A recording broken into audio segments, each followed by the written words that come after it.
Danny, the investigation into high-ranking Houston executives, including leadership within the Houston airport system, who are involved in airport construction and operations in airports inside Latin America, continues.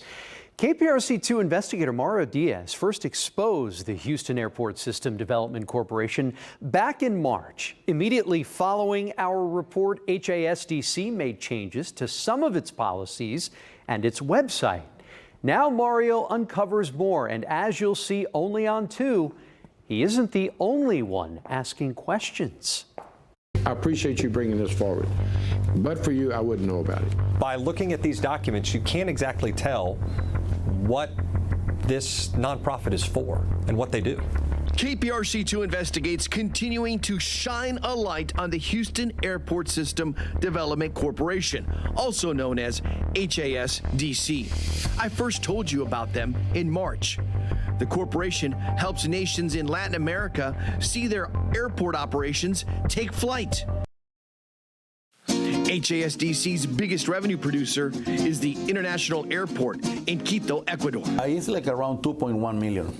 2.1 million every year off of Quito? Yes, more or less. In our March investigation, we showed how HASDC is affiliated with the city but has no financial or legal ties to it. Agustin Arellano heads up HASDC, which is a private, nonprofit corporation. Have you guys received contributions as a nonprofit? No. You haven't received any contributions as a nonprofit? Not from the city, not from HAS, and not from anybody. We are self-funded. Less than 24 hours after our first report, HASDC's website underwent a makeover with no further mention of the Houston Airport System and a new policy section. We decided to clean that up because we are not affiliated. We work for, but we are not affiliated, and that's it. We found plenty of emails with executives from the city's airport system working with Arellano and his team. Also important to note, the aviation director for the Houston Airport System is also the chairman of HASDC's board.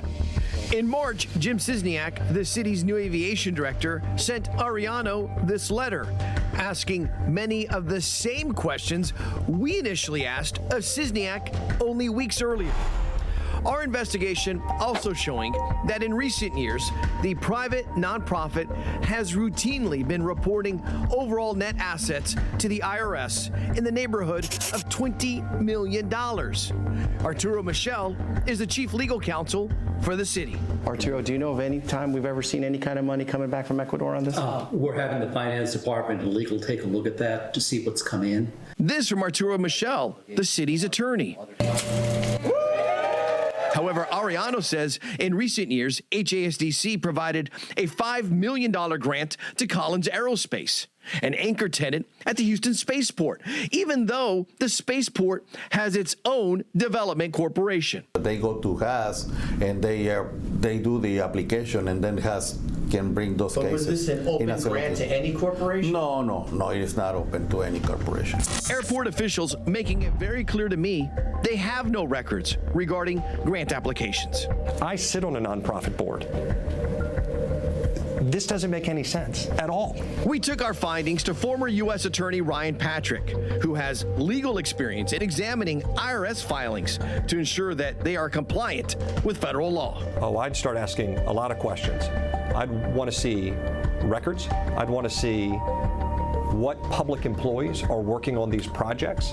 I would want to get behind these IRS filings. Cisniak, who again is the chairman of HASDC, still believes that the corporation is beneficial. What we're trying to do is, again, use it to generate economic activity for the Houston region. And so whether we pour that into a little bit for the airports or a little bit for the spaceport, it's all one of those things that we're trying to grow the economy in Houston. And so how we spread it out, we're going to try and do take the money and use it the best that we can. Now, remember the $5 million given to Collins that Arellano said he did not believe they needed? Well, the Houston Airport System says it was part of an inducement grant.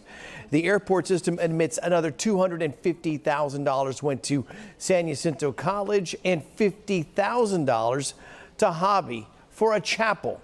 Now, right now on click2houston.com, we have a graphic showing the millions HASDC claims to be pulling a year from airports in Central and South America. Again, for a corporation that has the Houston Airport System in its name.